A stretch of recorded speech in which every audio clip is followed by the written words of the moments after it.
Hey everyone, thanks for stopping by Vets.com YouTube channel. Today we're going to be looking at VA burial benefits if you want to be buried in a VA National Cemetery.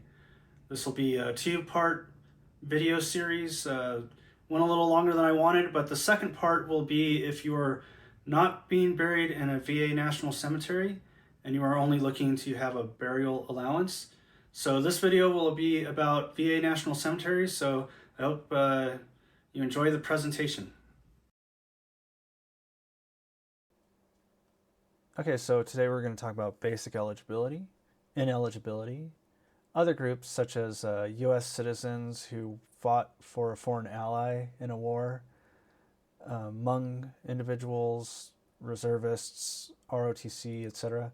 And then finally, in this section, we'll also look at Arlington. It's not ran by the VA, so you have to apply directly to Arlington, and there are different restrictions and requirements. Okay, so basic eligibility requirements for burial in a VA cemetery include: one, you cannot have a dishonorable discharge. You can have other than honorable and other types of conditions, and the VA will make a decision on a case-by-case basis. But if you have a dishonorable discharge, you're automatically disqualified from getting buried in a VA cemetery. If you're a family member of someone who died while in service, then your loved one can be buried in a VA cemetery. If you are the spouse of a veteran, and that is a surviving spouse or current spouse of a veteran at the time of passing, that does mean you can be remarried after the veteran has passed away. But if you have been divorced or the marriage was annulled prior to the veteran's passing, then you do not qualify for burial in a VA cemetery. And finally, dependents, minor children of a veteran, and in some cases, the unmarried adult dependent child of a veteran can be buried in a VA cemetery. So if you are a veteran and you're seeing all of this, we will go over how to get your family qualified in this video. There are other eligible specific groups, such as U.S. citizens, like I mentioned earlier, that fought for a foreign army, reservists, ROTC, World War II merchant marines, Hmong individuals, the Philippine Armed Forces, NOAA, which is the National Oceanic and Atmospheric Administration, and for the Public Health Service, which is the PHS. Okay, before we take a look at Arlington and how to fill out a pre-need eligibility form, we're going to look at these are specific conditional groups that are not eligible. So divorced and old spouses, and also spouses or dependents of a veteran who has been charged and found guilty of subversive activity, unless pardoned by the president. Certain types of draftees, dishonorable discharges are not eligible, although the VA will consider other types of bad conduct or other than honorable conditions of discharge. And finally, veterans who have been convicted of capital crimes, or if there's an overwhelming amount of evidence that you are guilty although you weren't convicted. So for instance, if you took flight, and certain sexual offenses and subversive activities are not eligible for burial in a VA cemetery. Okay, so what about Arlington? Arlington is run by the military, not by the Department of Veterans Affairs.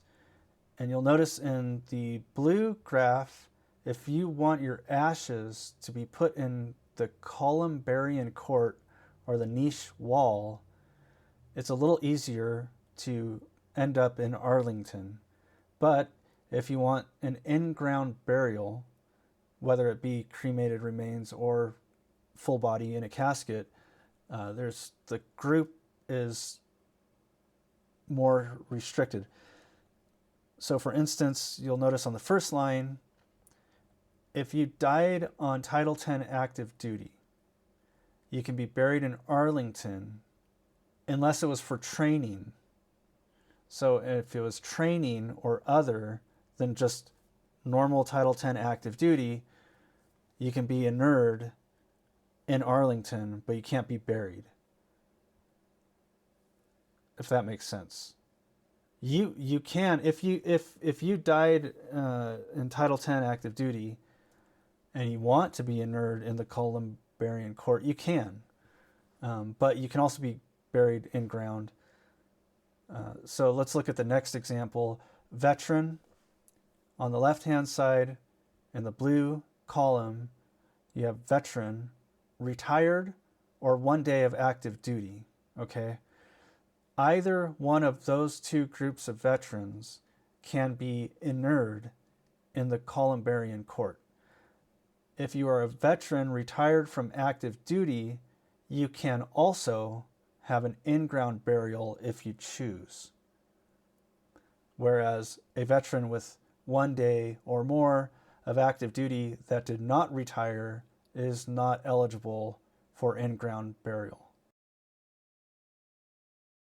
Finally, we're going to look at how to apply for a pre-need eligibility letter. You, the veteran, can do this for yourself, so that way your family doesn't have to after you pass away. You can do this for your family as well. You can fill out a pre-need eligibility form to receive a letter for your spouse or your dependent child or your dependent adult child unmarried. And I'll also go over quickly what to do if you do not have an eligibility letter. Okay, so here we are at the VA website. We're going to look at how to fill out a pre-need eligibility form, where to go to do it online, and then we'll take a look at the form itself. So we're going to start at the VA homepage, click VA Benefits and Healthcare, go down to the section Burials and Memorials. Okay, and then from there, we're going to click the link for Pre-Need Burial Eligibility Determination. That'll take you to this page. Okay, you'll see if the person has already died, you can't apply for pre-need eligibility. You'll need to schedule a burial instead.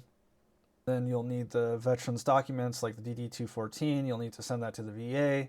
They'll have to do an emergency verification. So you click here, apply for pre-need eligibility determination, and again, it tells you what you need to have so that way you're prepared. And then you're just going to click the link, start the pre-need eligibility application. Here you'll select if you're doing it for your spouse, for unmarried adult child, or if you're doing it for the service member or veteran, so for yourself, or if you're filling out the form for a veteran.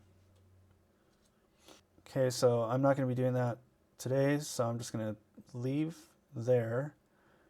And we're going to look at, if you don't want to do it online, you can go by mail or fax and get the VA form 40-10007. Just click here to download.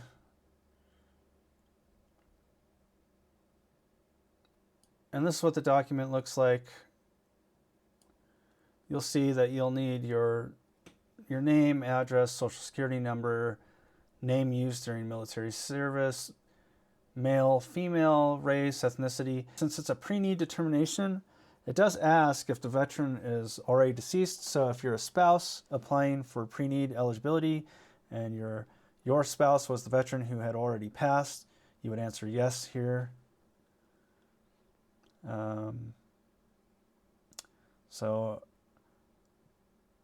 military status, veteran, retired, died on active duty, their service data, etc. It's a pretty straightforward form. You're going to sign this document. If you have any questions, you scroll to the bottom and it'll describe different items that might be a little difficult, that are less straightforward than other sections. So if you need to know more about what a claimant is and all that stuff, or claimant, how do you pronounce that? Anyway, that's the form. Well, I hope you found that information useful. Any document or any link mentioned in the video will be available in the description. If you'd like to support us, please consider liking, subscribing, sharing this video. Also visit our website, vets.com. We have a store. You can purchase products that will help us not only keep the lights on, but supports our Veterans Automotive Service Program, which you can learn more about at vets.com. Thanks again. See you next time.